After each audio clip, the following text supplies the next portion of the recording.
streets are talking.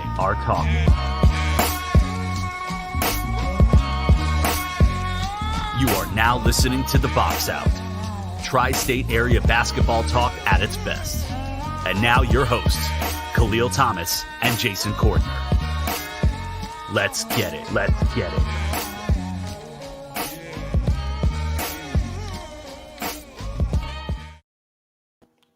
From NJ to BK and the world, it's The Box Out here on the Just Hoop Talk YouTube channel. My name is Kyrie Thomas. Joining me in just a few minutes will be Jason Cordner from Brooklyn, New York. And we're going to start, and we're going to talk about the game from Tuesday, Knicks-Nets, obviously. Jason and I were both Knicks fans. But we have to start with the story that came out before that game. Tom Thibodeau, Knicks head coach, announced that he was pulling Kemba Walker out of the rotation, and not just the starting rotation, but out the rotation completely. Let's keep it 100. Like, when Kemba came in, I know I was excited. I know Jay was excited. If we could get 60, 70% of what Kemba was in Charlotte, it's a steal, right? We got a point guard. We needed a point. We couldn't get Lonzo, which is who we really wanted the Knicks to get. So they got Kemba Walker. I kind of thought of it as a stopgap to kind of hold the place, let Emmanuel quickly develop it more, and move into him as Kemba kind of makes his way out next year. First game looked good, right, against Boston. That crazy, there was 2-3 overtime game. Couple games he had this year, he had flashes. He had Kemba flashes, just hitting threes. He's shooting 41% from the field. I mean, that's very important to note that. The Knicks got him for offense. The Knicks' biggest struggle last year, especially in the playoffs against Atlanta, was their offense. And the lack thereof offense, they got Kemba Walker for that reason. They needed offense. They got offense with Kemba. Kemba doesn't play defense. That was always the thing. Thibodeau's a defensive coach. We know that's the thing. Thibodeau got tired of the lack of defense. Welcome in, Jason Cordner. Jay, what's up? Not much. Everything good? Yeah, how was your Thanksgiving? It was good. Had a good time with the family. All for football games, but other than that, it was good. Yeah, I didn't watch the 8 o'clock. When at 8 o'clock, I was shot. I was like, I'm just watching. But Dallas looked bad. And I forgot Detroit was hot. I completely forgot that was happening. Detroit should be outlawed from playing on Thanksgiving, but that's a whole nother topic. So we're starting the show with Kemba being pulled from the rotation. And I said not the starting rotation. I said the rotation completely. What did you think when you heard that Tibbs saying we're going to pull him completely and he's going to sit and watch? That's Tibbs pretty much having Kemba on a short leash. Pretty much. I think his time in New York is over. I think he'd be well served playing for like the Clippers or even Denver. Denver could use a point guard for services right now. So I think that was Tibbs saying, hey, listen, he's a defensive liability. You know, of the plus and minus, it shows right there that he can't keep up with the point guard today. And we talked about Orlando. That's a perfect example of what Tibbs is talking about. Anthony Cole was just destroying him. Mm-hmm. And every point guard is pretty much destroying Kemba. And I know the Knicks are having a little defensive efficiencies right now. It's not all on Kemba, but you can see the rotation. You know, Foye he's trying, but Kemba isn't. Yeah, and like I said, we knew what we were getting when Kemba was coming in. Kemba was not the best defensive player to begin with before he got here. So it made the move kind of weird because you're getting a guy who doesn't play a lot of defense to a team with a coach that really focuses on just defense. Yep. So in the plus minus, I'm going to play a clip from inside the NBA. Minus 122 is bad. But I'm going to play the clip from inside the NBA. And they make a good point. Like, he's not playing by himself. It's not just Kemba Walker out there. There's other people. I'm going to play this clip. It's a little long, but we had to get everyone in there, Chuck, Kenny, and Shaq, because all three made really good points. So here's inside the NBA after the I think it was before the Knick-Knack game. I mean, I think the Knicks are just having a collection of group of people that doesn't work. I don't know if it's Kemba Walker in that lineup, but the lineup didn't work. So it doesn't matter if it's Kemba. It could be a combination of Kemba and Mitchell Robinson. It could be Mitchell Robinson. It could be anyone. But he had to make a change if you want to not be a mediocre team, if you think you're going to be elite. I don't know if they're an elite basketball team. I thought last year, Chuck, they were just, without the right pieces, they were just as close to being bad as they were being good because their best players were Derrick Rose in the playoffs. And, you know, he's on the elder side of his basketball career. So this summer was going to be big for the Knicks. They were just as close as being bad to being good to me. Well, I don't know about that now. They just got a good, tough team. They're good defensively. They're pretty good offensively, but they're not an elite team. So Kemba was brought in to give them that spark. And he's not a traditional point guard, and he's older, so it's clearly not working. But they just got a good team. They play hard. Remember, we talked about when they played the Hawks last year, was skill versus will. Kenny has a good point. He says, if you play hard every night, you're going to win 40 games. That's their ceiling. That's it. They're a team that if you come in there and don't play hard against them, you're gonna get beat. But they're not an elite team. Can you put that graphic back up? I'm going to show you why Kemba Walker is not in the lineup. The plus minus. Tom Thibodeau is the guy that reads plus minus. He's a defensive-minded coach. And if you look at Walker, it's minus 122. That's not what they're looking for. That's not what Tibbs is looking for. We all know that Kemba Walker is a scorer. He came on the scene at UConn when he did the step back. He could put it in when he gets rolling. Tom don't care about that. We need defense to stop him. When he's in the game, it's minus 122. Yeah, but if you hold on now. I'm just telling you what. Go ahead. I understand, but Shaq. I'm telling you what type of guy Tom Thibodeau is. 100% agree with you. Me and you don't believe in all that plus minus stuff. But again, Tom Thibodeau is a defensive-minded coach. If you're not playing defense, he don't care about the Knicks, they are really good defensively. But what happened in the playoffs? They struggle offensively. I'm with you. I'm just saying. Tom Thibodeau is a guy that he's always hung his head on defense. Yeah, he is. But minuses. Kemba is an offensive player. He's an offensive player, and that's all he does. Yeah, but when you look at last thing on that, Ernie, if you look at a plus minus, and you could say, well, this guy's minus 122 when he's on the floor, meaning that they're minus 122 points while he's playing. But then if I'm Kemba Walker, I say, well, look at the other four guys you're putting me with. Like, give me this guy, and this guy, and I won't be 122. So the metrics are also, and the analytics are based off of how you coach. So if you coach differently, you might also have a different result. Yeah, they've gone from 4th in defensive rating last year to 16th this year. Listen, I don't like that stat. Yeah, I don't like that either. I don't like that stat because they're like, wait, Kemba Walker's not out there by himself. Now, listen, Kemba's an offensive guard. I'll be first to admit that. He's not a great defender because he's only 6 feet tall, but he's been a really good offensive player for a long time. But this notion that he's the only problem, that's just not fair. So that was Inside the NBA, and Ronald Polanco chimes in. Kemba doesn't play offense or defense. Oh, damn. Well, here's the thing. Kemba, he this year he had a couple of games where I was like, oh, shit, okay, Kemba, okay. A little flash. Hitting those threes. 41% from three. He's scoring points. We brought him in to score points because that's the thing that they were missing. They didn't have another offensive option. You bring in Fournier, who lacks on defense. You bring in Walker, who lacks on defense. So you knew what you were getting. My idea is, and tell me if I'm off the reservation here, I think that maybe you put him, let him sit a couple games, let him watch, let him kind of figure out what Tibbs wants. And maybe you don't start him anyway. Maybe you start Alec Burks. Maybe for the offensive aspect, you bring him off the bench. Because that second unit, I could imagine a second unit with him, and you're playing three guards, him, Rose, quickly. You go Nerlens Noel, you go Obi. It's a small lineup, but I feel like you still want to use Kemba has that offensive piece that you still need. Is that possible, or do you think three guards with and they're not three of the best guards in the world, just doesn't work? I think I like the notion of what you're saying, but I don't think Tibbs wants to do that right now. And it's funny because I think he has quickly starting tonight. Yeah, I feel like we're at the point of the season.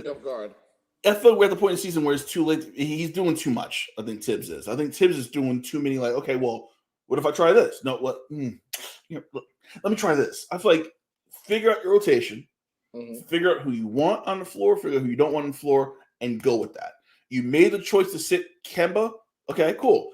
You put Alec Burks in the starting lineup, so you're going to start Alec Burks, Evan Fournier, Barrett, Randall, Mitch, and or Noel, depending on the day. That's who you're going to roll with your 5. I feel like we're already like 20-plus games in the season. You're still kind of tinkering rotations. You got to have some iron down by now. Yeah, I guess he's more looking for the defensive stopper. But I don't know. I don't think we have that on the roster. Yeah, I'm looking at the roster right now, right? Defensively, I think the only person who you have Alec Burks, who is a dog on defense, right? Noel's going to bring it on defense. I think Mitch is not there yet. I think we're talking about the Nick Net game and the mistake he made at the end. You see flashes of him as that stopper, but he's not there yet. Besides him, I think Obi could be that guy. Obi seems like a Tibbs guy. Oh yeah, for sure. That's what. Yeah, I see that. So you're right.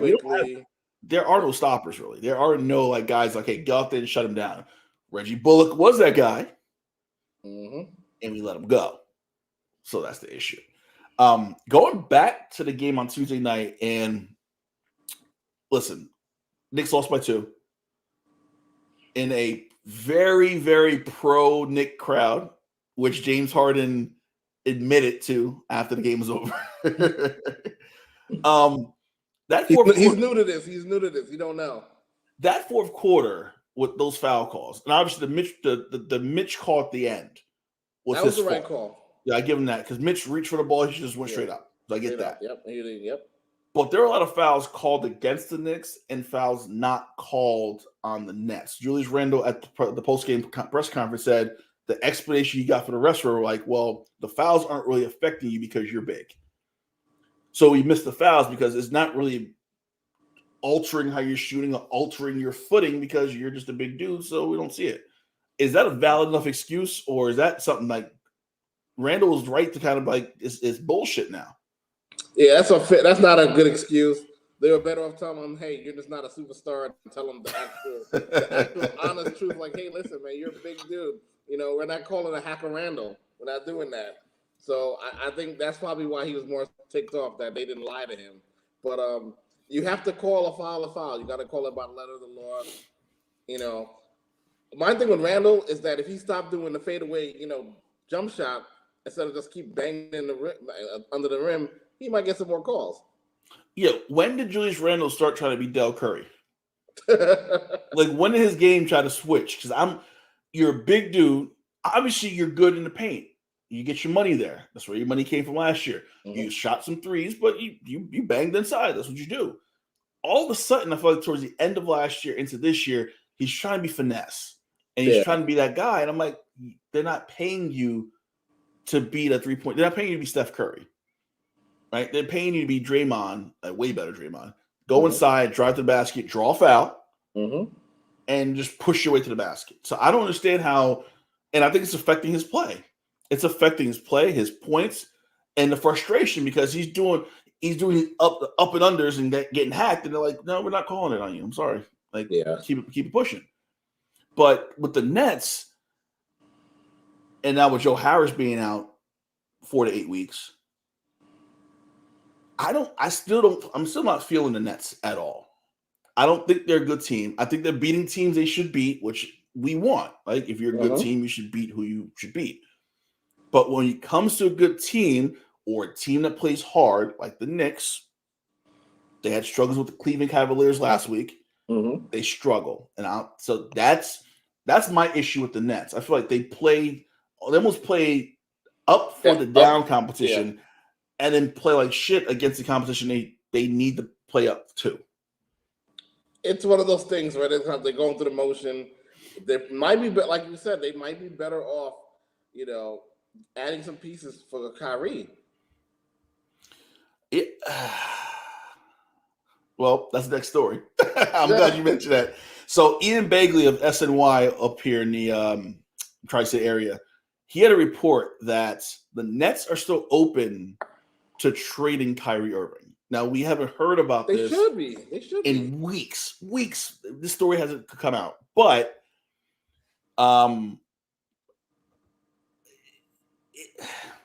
here's my question to you, Jay.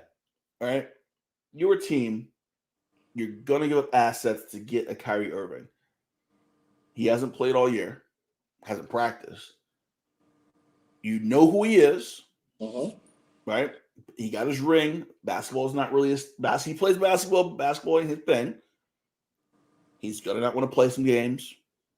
He might disappear. Do you pull the trigger on that trade, even though you know you're getting Kyrie, who's probably top 15 player in the league right now? I don't know. He's hard to read. He's hard to engage. You know, it didn't work out in Boston. He bailed on them. He bailed on Cleveland. He damn sure didn't play much for Coach K. He just have a bad track record everywhere he goes, and I feel like this is where he wanted to be. This is where he was clamoring for. He didn't want to go to the Knicks. He wanted to play for the Nets. He got his boys to come play with him, and now he's flaking them on this season. And I feel like we're in December. We haven't heard anything from Kyrie. I think it's time to move off, and especially when you see the Suns are now a contender. The Warriors are a contender. I don't know if you're better than Milwaukee. And, I think Milwaukee's, now that they add Cousins, that's another big body. At this point, the Nets are, maybe send them to Indiana for Miles Turner. I didn't think about that one, actually. They do need a big body. Bruce Morrow checks in. Nets are a first-round exit or second-round exit at best right now. I don't know about that. I mean, second round, second round, not the first round. Well, I mean, if you look at, I'll look at the standings real fast because that will say a lot into like what we have. So right now the Nets are first in the East, right? 7 Wizards, 8 Celtics, 9 Hornets, 10. Oh, sorry, no, wait, no, I'm looking at projected standings. Hold on, I'm gonna bring up the real standings. Here we go. So they're 1 in the East, 7 Atlanta, 8 Boston, 9 Charlotte, 10 Knicks. So if you put, let's say, Atlanta against Brooklyn, Nets to smoke them. Okay, that'd be your first round matchup. Well, Bruce, what? Oh, Bruce just mentioned young athletic teams can beat the Nets. That would include Atlanta in that. But the Nets have the nuke in Kevin Durant. And in the playoff time, if Harden's remotely healthy, he's a force to be reckoned with as well. So let's say, obviously, the Knicks, that'll be a tough series. You'll probably beat the Knicks in the playoffs. Let's put it out there as Knicks fans were honest. I don't know. I think the Knicks could take them. Well, Charlotte, no. Shout out to LaMelo. It's going to be great to see him in the All-Star game in his second year in the league. Well, based on how they're playing right now, they're 15-6. However, the probability for them to win the division is 86%, so we know they're going to win the division. Yeah. But the probability to win the conference fell to 17.7%, and to win the NBA Finals, it has fell to 4.6%. This is a 15-6 team with a 4% chance of winning the NBA championship. That says something about the feeling, I think people, I'm talking about computers, whatever probability, but the feeling that people have for Brooklyn isn't like this, oh my God, they're the best team in the East. It's like, all right, they're all right. But you still got Chicago's streaking, you got Miami, you got Milwaukee. Brooklyn's becoming kind of a side story, but not really that main story that everyone assumed that they would be. But it would all go away if Kyrie just got the shot. I don't see. Listen, I keep saying it. Kyrie's the face of this anti-vax thing. I feel like he's all in now. I feel like he can't flake out on his people. He can't flake out on what's that chick from Fox News who compared Fauci to a Nazi, Lara Logan or whatever. That's his people. He's gonna put it out there, so he's got to roll with that. Joe Keating chimes in. Post Achilles KD is better than pre Achilles KD. Ooh, post Achilles is more of a savage, but I also feel like it has something to do with the Warriors. I feel like as much as Steph has been playing last year and this season without KD, KD's focused on showing everyone that he's still the alpha. Well, I think you said it right. I feel like he has that Mamba mentality now. I mean, before he was good, and we knew he was good. He was the best player in the NBA. We knew it. Now we look at him like that's that guy. Mm-hmm. Like now we know it. And we know that ball's in his hands. He's taking that shot, and 99% out of the time he's going to hit that shot, or have a small sneaker on and be right on that line and make the shot, but not win the game. So I'm still not feeling the Nets. Maybe something will change, but there's something's off about that team. I have a feeling this is not going to be a really great buyout market. No, I mean I was looking at the rosters. I'm like, there's really no one who are like, oh, they really should pick that guy, because I feel like maybe I'm jumping to the conclusion because Blake Griffin was also pulled out of the net rotation too last week. Yeah, I saw that. He might be one of those guys that might be bought out. And is Blake Griffin one of those guys that is a make or break for a team that's trying to get the playoffs? No. Is Kemba a buyout guard? You said probably for the West, because the West, they score.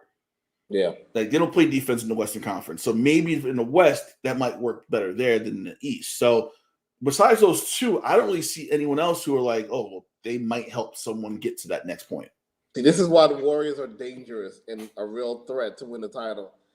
They're playing elite basketball right now, and this is without Clay and this is without Wiseman. Who's to say they don't flip Wiseman for another superstar? They can they have the assets to do that. Wiseman and Looney, they can bank on to get another superstar if they really felt like they can do that. Whereas everyone else would have to look for services on the buyout market. Well, probably be Kevin Love, Wiseman, Looney, and Jonathan Kuminga. Yeah, Kuminga's also a piece that they have, and as much as they say they want to develop Kuminga and Wiseman, this is a championship right now. Exactly. I feel like with Curry, you got Clay coming back in probably a couple weeks. Mm-hmm. Draymond, you see his skill set is not, starting to diminish a little bit. Yep. That window's going to start closing soon. They may have 3-4 years left to win another or two championships. So if you have to move Jonathan Kuminga and James Wiseman for insert big money player here, you got to pull that trigger. The Nets, on the other hand, don't have those assets to do that. So if they need someone, they really got to figure out, okay, who do we need? And right now, they have a stacked roster to begin with. I feel like Steve Nash is having a hard time trying to figure out rotations and get all these guys minutes. Yep. Even with Blake Griffin being on the bench. The other story this week was the Bulls and the Heat. So the NBA was investigating possible tampering. Possible. The Bulls and the Heat. Yeah, possible. It was tampering. The Bulls with Lonzo, the Heat with Kyle Lowry. Obviously, they signed those teams. NBA started investigating. And the penalties came out for said tampering. And I want to play what Bobby Marks said. Now, Bobby Marks is a little dry. I'm not going to play the whole thing because Bobby Marks can get boring quick. Former net GM or net front office guy, whatever his position was. He compared the penalties that they got to parking tickets that you would get. So here's Bobby Marks from ESPN. Here's why I think it's a parking ticket. If you go through the Bulls draft ledger and the Heat's draft ledger, it's basically, it's not going to be their second round pick that they're going to lose here. For Chicago, it's probably going to be the Nuggets pick in the 48 to 60 range in 2023 if Denver somehow misses the playoffs next year and is in the lottery. Then it's likely going to be a 2026 pick that gets forfeited. So the likelihood is not even going to be the Bulls pick. And by how their draft ledger is, they owe so many picks out. They owe Orlando potentially 2 picks here. So I just thought especially that it was the first deal that came off the table. You gotta wait. I said it all along. You gotta wait 10 minutes before this gets announced, especially in a sign and trade here. And then from the Heat standpoint, Miami had they were one of a few teams that were able to negotiate or pretend. Not I don't want to say negotiate. That's a bad word. Talk with agent Mark Bartelstein at the trade deadline to figure out what the parameters would be if they acquired Kyle in a trade and potential kind of what a salary structure was going to be. So they already knew, they had an understanding there. They're basically paying the penalty for what Chicago did. So So I'm gonna stop right there. So a second round draft pick, no money. I know you talked about the Joe Smith debacle from a few years ago where the Timberwolves lost like $500,000. They lost draft picks. That was bad. They weren't getting that penalty. They weren't getting like that death penalty that Minnesota got. But is tampering even? We know tampering happens, right? We know tampering is a thing. Should we care about tampering? Because I feel like, and someone in the chat just mentioned it too in the comments about, was there penalties for Miami when LeBron crafted that team? Obviously not. So tampering happens. Tampering happens between agents and teams, happens between players and players. Should we give a shit about tampering at this point in time? I think that you can't. Tampering is like DraftKings and FanDuel. You really can't stop it. You just got to accept what it is. I feel like players talk, agents talk, owners talk. It is what it is. Maybe not make it look so. Maybe not sign on the dotted line at 12 o'clock. Maybe wait till 12:15, and that's about it. Other than that, I feel like it was a low-hanging fruit. It was Lonzo. He's not an all-star yet, and it's Kyle Lowry. He's a veteran player, so it's low-hanging fruit. Had it been LeBron signing with whatever team at 11:59, then everybody's gonna wait a minute, hold on, what's going on here?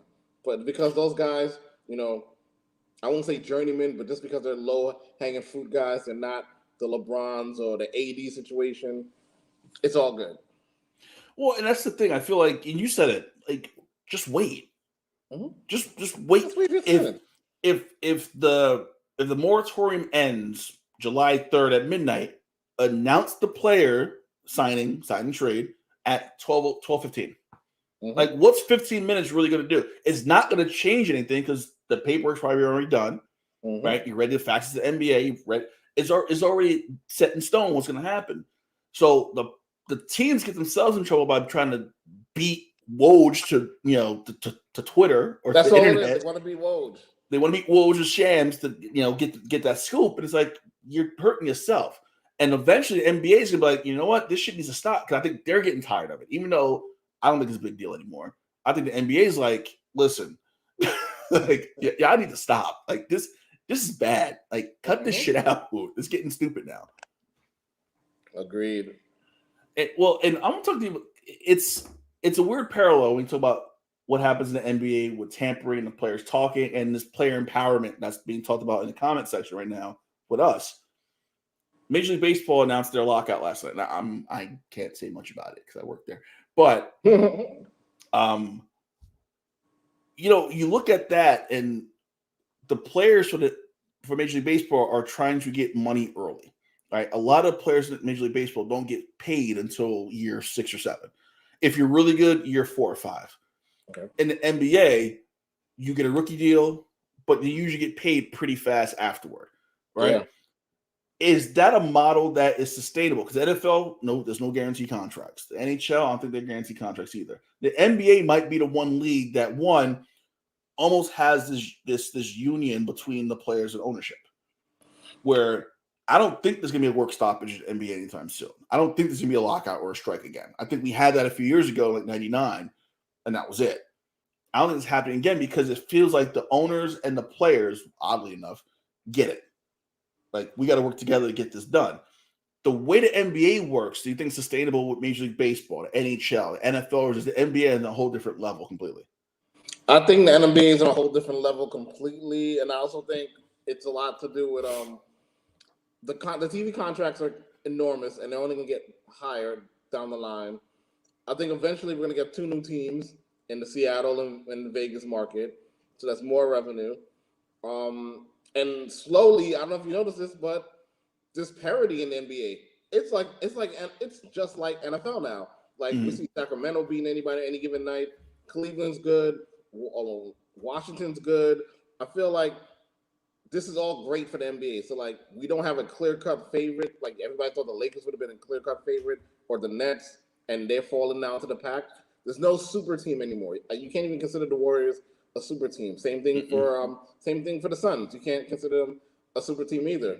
So I feel like with parity, the TV contracts, and everything else going on, and the elimination of super teams, there's no way that everyone's going to make their money and everyone's going to be happy about it. Well, I think the other thing is too, I feel like the super team thing is kind of been dispelled a little bit. I feel like when LeBron did it and then KD did it, I felt like it was one of those things where it was the cool thing to do. The only way you're going to win, you need 3 or 4 guys.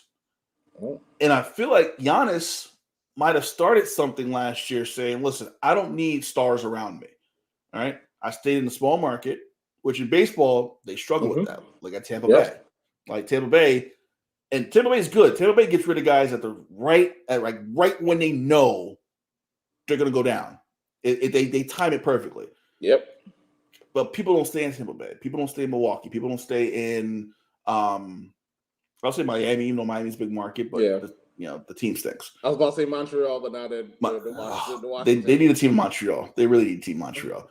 But Giannis stayed in Milwaukee. There's not a lot of stars in that. Are there any stars in that team? Like, is Chris Middleton considered a star? Oh, is Brook Lopez? Like, it's Giannis, and then Jermaine, Tito, and the other brothers in the Jacksons who I don't know. So that's what it is. So I think basketball figured it out where, you know what? I think guys should realize I want my legacy to be like, okay, he played with one team. He won his ring with that team, and he helped bring the small market team into the forefront. Look at Toronto, even when Kawhi left. Look at Toronto. And Toronto became, and he had Kawhi, and he had other guys around him, like Lowry, who was there the whole time. So I think basketball got it down where baseball, the players want what the NBA have, and the owners in baseball, who are still old guys, don't want no part of that. I just don't know if the player union is that strong as the NBA. I mean, I think Tony Clark, who's the president of the Major League Baseball Players Association, he's strong. Like he was on TV today talking shit, and I'm like, this may not end anytime soon. I think they might be in a lockout for a while. Oh boy. Probably up to spring training. But that's all I'm gonna say about it because I'm gonna get fired. Bruce mentioned Drew Holiday on Milwaukee. Underrated, defense is elite, shooting spotty. I agree with that completely. Shooting is very spotty. Xavier mentions how we are old school and how players are 3 to 5 years max with the organization nowadays, which I agree with. I think, we look at AD. AD was 3 years in New Orleans? 3-4 years? Yeah, 3-4 years. I think that's that window. Speaking of New Orleans, transitioning. Breaking news this afternoon, actually, from New Orleans. Zion Williamson's comeback is delayed. He has some soreness in his foot. Sounds like sugar issues right there. That dude eating beignet. He eating beignets down in New Orleans right now. Kendrick Perkins today on NBA today said that they should have shut him down for the season and say forget it and get that dude on some conditioning plans and get him a dietitian. And I have to agree with my boy Perk. I agree with that too. Like we played the video of Inside the NBA laughing at Zion. But they showed him shooting foul shots today on NBA Today. And even him shooting foul shots, and I can't talk because I'm big and I'm chugging Pepsi like it's damn my job right now. I got to cut that shit out. That dude look sorry. Bruce just mentioned in the chat, Kendrick Perkins talking about conditioning. Very true. Very true. Very true. Very true. But Zion's a big dude. At Duke, he was big. But he seemed athletic. He was light on his feet. It seemed like he was big, but the frame didn't match the athleticism. Well, this is why where you land in the draft matters. New Orleans is not that organization that can get him in check. I'm not to say he would have done this would have happened in New York because he would have had some pizza and some some Dominican food or whatever. He would still blew up. I just think it's one of those things you got to stay on top of him. I don't want to call him a bust yet, but he has bust potential written all over him. Well, I mean, what does this do for him in his future now? Because we've talked, and I know you've made a push to get him to New York. Well, that push is over. I don't want it. God damn. Okay. That push is over. I'm good with Julius being a third option. We just got to get him some help.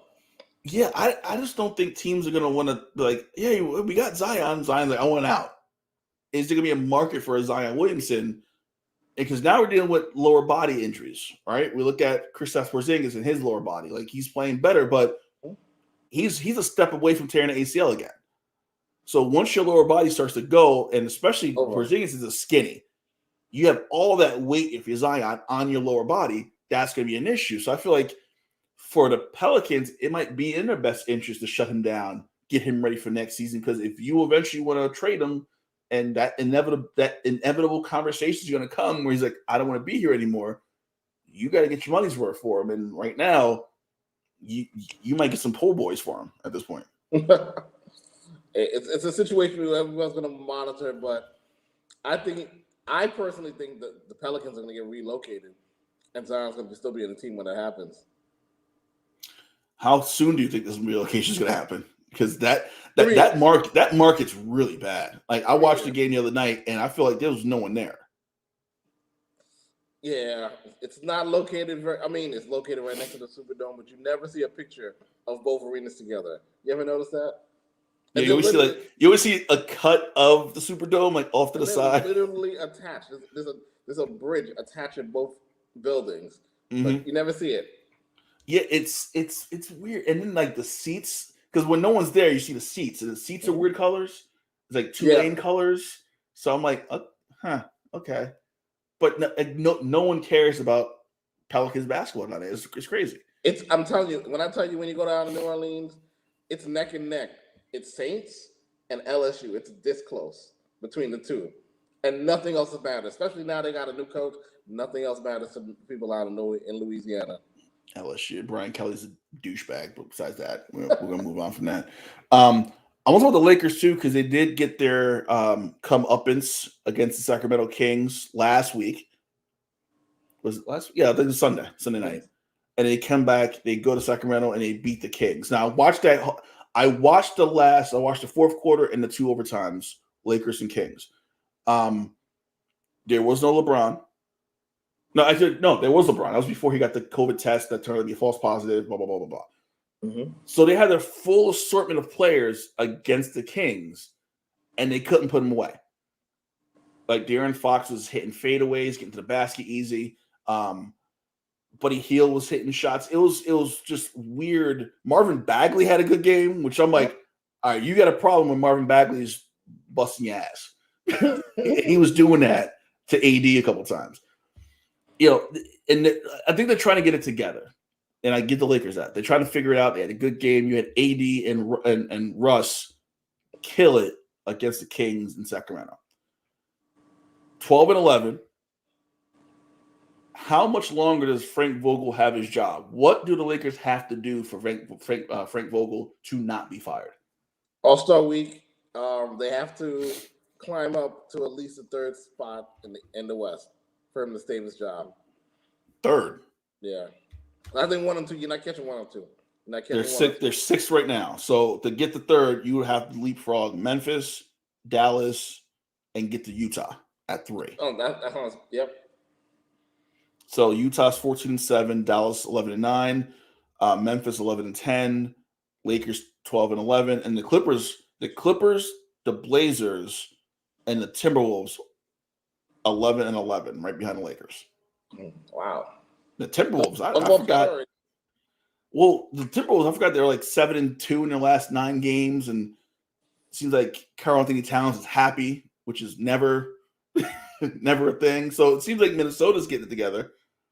The Clippers are the Clippers. I feel like the Clippers, you don't know what you're going to get from night to night from them at all. Portland lost Dame for 10 days today, so Dame's out for 10 days, so you can see what the Blazers can do. Okay. Denver's really struggling out Jamal Murray, and now Porter's sitting out now, so it's really all on Jokic now.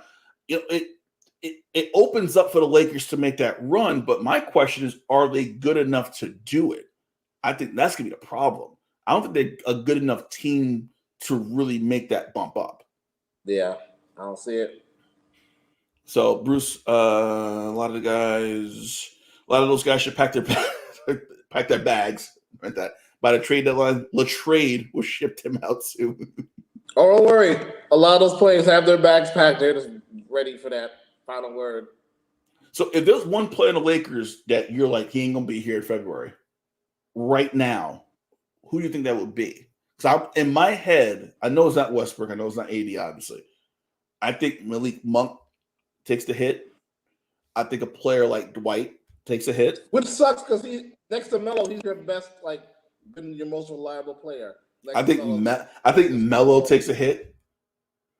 I think if Melo takes a hit, he's not going to be Dwayne Wade casual about it. He might, curse LeBron out and not mess with him for a little bit. I think it's going to be Bazemore. That was the next name. Bruce mentioned it. Kent Bazemore is probably that one guy who I think they're probably going to be like, yeah, it ain't working with you. You got to go. Because you could probably play Carmelo at the 3. You could probably play Malik Monk at the 2 where Bazemore would play. So I just don't see it right now. The story I want to talk about, there was an interview on Bleacher Report with Taylor Rooks and Candace Parker. I don't know if you saw it. And it was about a 5-minute clip. I didn't see the whole interview. I saw the 5-minute clip.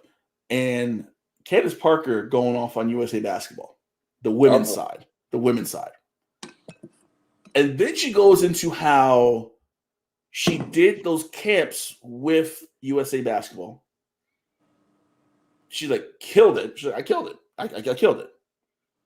And mentioned how she knew that Gino Auriemma was going to coach the team, and she knew if he was coaching, she ain't going to be there. And then Taylor kind of went into it, and Taylor was like, so what's going on with you, Gino? Like, I don't like him. He don't like me. I'm like, wait, what the fuck? Wait, whoa. So if she's not the first person to say that about Gino Auriemma.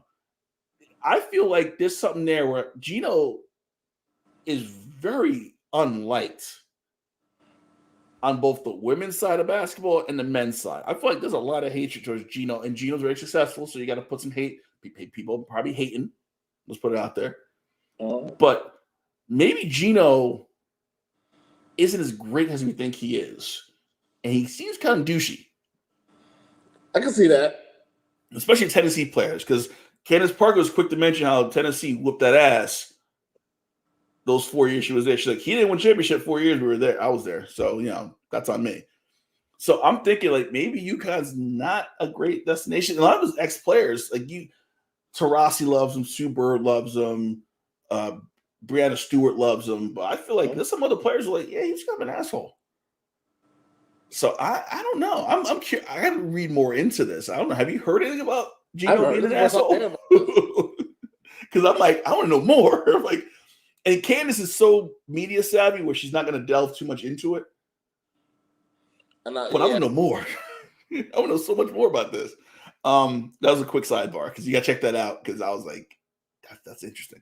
College basketball, and I know, once again, we usually don't care about it. It's still kind of early. It's only December 2nd. How the hell is Seton Hall still ranked? That was my first question.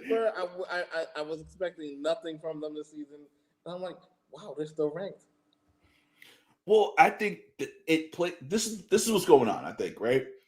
Early in the season, I think there's been so many crazy games and so many crazy results where if you beat a top team, and as long as your record stays, 5-2, 6-2, and you're already ranked, you're going to stay in the rankings. Something drastic. They will have to go on like a crazy losing streak and lose to like NJIT to go down. But they shouldn't be ranked at all. I don't understand how they're still in where are they at? The 25. Exactly at 25. They should be ranked. Well, behind them, and this is the other receiving votes, Illinois, St. Bonaventure, who was ranked, who had a really good showing in Florida in the tournament, LSU, Ohio State, who beat Seton Hall, Indiana.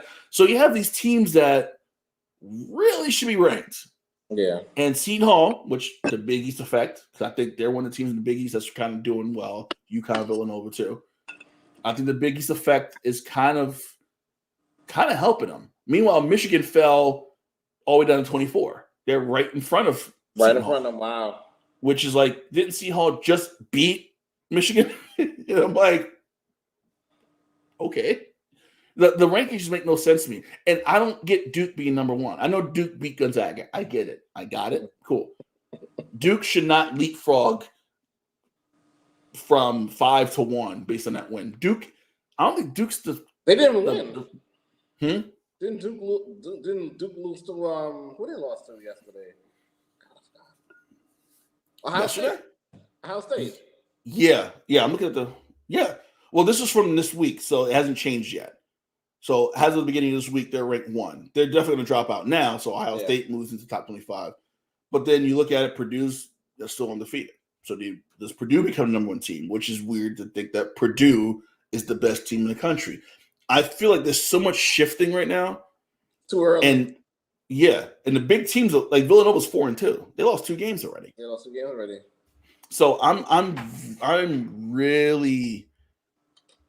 keeping track of it more now because the AP keeps jumping, and there's a lot of undefeated teams, a lot of one-loss teams who are kind of like getting the benefit of the doubt a lot right now. Well, it's all about reputation. That's what again. Joe, it's the Coach K Farrell tour. That too. So that's kind of playing a role in this too, most likely. For example, and I'm going to go on a rant, and I know I probably shouldn't do this. Kentucky. All right. They're number 9. Shout out John Wall. He might be a Knick. Kemba for John Wall? Is that a trade you would make? Nah, the money don't match. Yeah, that's a lot of their money. Kentucky has no business being ranked number 9 in the country at all. Ooh. They've played no one this whole time. Their one loss came to Duke in that Champions Classic. You were there. Mm-hmm. I don't understand how Kentucky, after 2 seasons where they were not good, can be ranked in the top 15 and then play like Presbyterian and Tarleton, lose the 1 game against a legitimate opponent and still be ranked in the. I don't understand it. I know I hate John Calipari. He's a douche. I hate him, but I don't understand this. And the team's not that good. I'm sorry. I've seen some of the games against the lower teams, and they look like shit. And if they played a real team, they would not be 5-1. Not at all. It's nuts. It's crazy how the Blue Bloods continue. Kansas number 8. Kansas don't look great. But Blue Blood, you got to keep them in the top 10. You got to keep them top 15.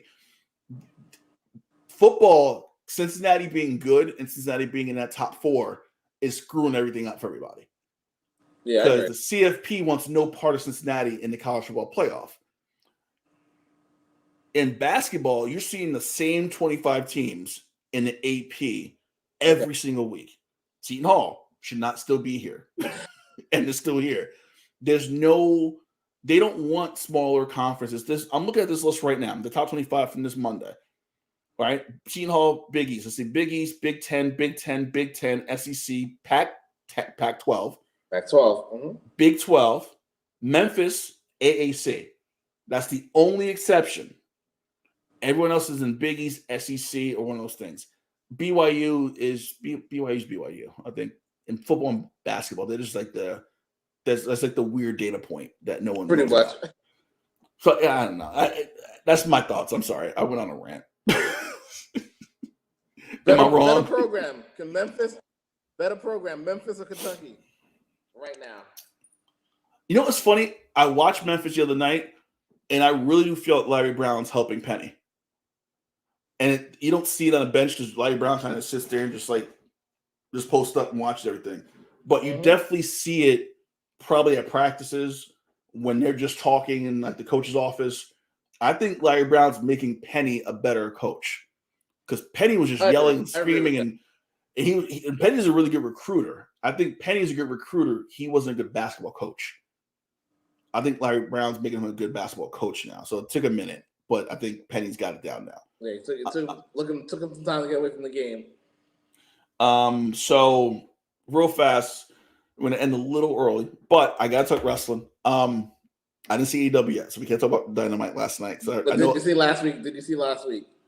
Yeah, no, I'm talking about that. Okay. All right, I'm still watching last week, so I'm at the main event. We don't see that anymore. We don't see promo battles like that. WWE tried it on Monday, and it was like a wet fart. Didn't go anywhere. I was waiting for MJF and CM Punk to get into it at some point. I didn't think it would be this early, but damn, it was good. Like I rewound it and watched it again on DVR. I must have watched it at least 10 times. I'm intrigued. I'm debating about going Long Island on Monday because I completely forgot MGM is from Long Island. Yep. But he might get, and he kind of, well, not to ruin what happened last night, but he kind of talked about that. Like, you know, Brett, he said he's bigger. It's going to be bigger than Brett in Canada, CM Punk in Chicago. I'm curious to see the reception of Long Island. Yeah, I think it's for that reason I'm not going. I'm going to Jersey. My focus is on Jersey. I'm focusing on Jersey as well. I think Jersey will be the better show. It's beginning of the year, but MJF is hot right now. Hometown, that crowd is going to pop. It's going to feel like Bizarro World, those old Raw episodes. Do you put the question becomes what? Obviously, Punk and MJF are going to wrestle at some point. I think the bookings going to be important because MJF is such on a roll. He has to be the person to take the belt off of Hangman. I think that's got to be the next guy. Do you beat CM Punk? Do you do some type of weird finish? Do you do a time limit? I feel like you can't have MJF lose even in a good showing, but if he looks good and CM Punk catches, I don't know how they're going to book this one because I feel like MJF has to beat Hangman. But I don't think, like you said, I don't think they're going to wrestle anytime soon, and probably will be in January at the next. Is it January or February? The next pay-per-view? February. It'll probably be. They'll probably stretch this out until then, like kind of like what Jericho had to do. He had to go through Warlord and the rest of those guys. I can kind of see CM Punk going that route. Yeah, I just don't. They say, well, if you lose and it's a good match and you look good, it's okay. I'm like, I don't think that's the case here. I think he has to beat CM Punk to beat an even bigger dick. And then set up for Hangman, probably not February, but definitely like in the summer for like Double or Nothing. I can see that. So I think that's it. Bruce, my exact point. Rest in peace, WWE. Where WWE had a show at the UBS Arena in Long Island, 5,500 people. AEW, same arena this coming Monday, they sold 8,500 tickets already, and probably more. So I think this shows everyone WWE has a problem. They only set the building up for 7,500, so that's their fault. But the show was dry. I didn't watch the whole show. The show seemed dry from what I've read on Twitter. Raw is still unwatchable. I can't watch that. The Edge Miz promo battle wasn't great. It was okay. Edge made great points. Well, people were pissed off. I think it was the Edge promo and then the Liv Morgan promo. They were mentioning people who got fired. Yeah, that's optically that's a bad look. Like, hey, your friend got fired. It's like, but wait, like we're just throwing out the fact that they're just firing people for the hell of it. So it's weird. I don't understand. I don't understand the whole thing. I don't get it. I try. I'm really trying, man. I know you trying to get me on Fridays and watch the what's his name, the Chief. I can't do it, man. I can't do it. The Tribal Chief. I can't do it. It's just not. The Naomi storyline makes no sense. I don't know what the hell's going on with her. So there's a lot of moving parts over there in WWE. They're trying to find themselves, but they have real competition. Someone younger with money, more money than Vince. Let's see what happens. You have Vince chasing an egg for 2 days. Like, all right. I don't know if you heard The Rock was highly pissed about that. Well, we texted during Survivor Series. Mm-hmm. And I was like, if The Rock don't come out tonight with all the shit they're talking, they're going to riot. And I'm waiting for, like, Reigns wins the match. I'm just waiting. I'm just waiting. Then I'm waiting for it. Do you smell? I'm waiting for it, and then it goes off. I'm like, wait. So this is all done for tonight was for The Rock, right? The whole night was for him. And he doesn't come out. Like, I'm confused by the whole idea of what they're doing. So are they. I can tell. when I get some money, I'm gonna invest in AEW and just be like, hey, I got 10 million. Just do what you want with it. Fuck it. Here. I trust you, Tony Khan. I trust you. Do what you want. Jay, it's always a great show, man. Likewise. So, Box Out will be back here on the Just Hoop Talk YouTube channel next Thursday night, 8 p.m. Hopefully, we get a good crew in the comment section to chat. Thanks for listening. Thanks for watching. So, Jason, I'm Kahlil. We'll see you next Thursday night. Peace. Peace.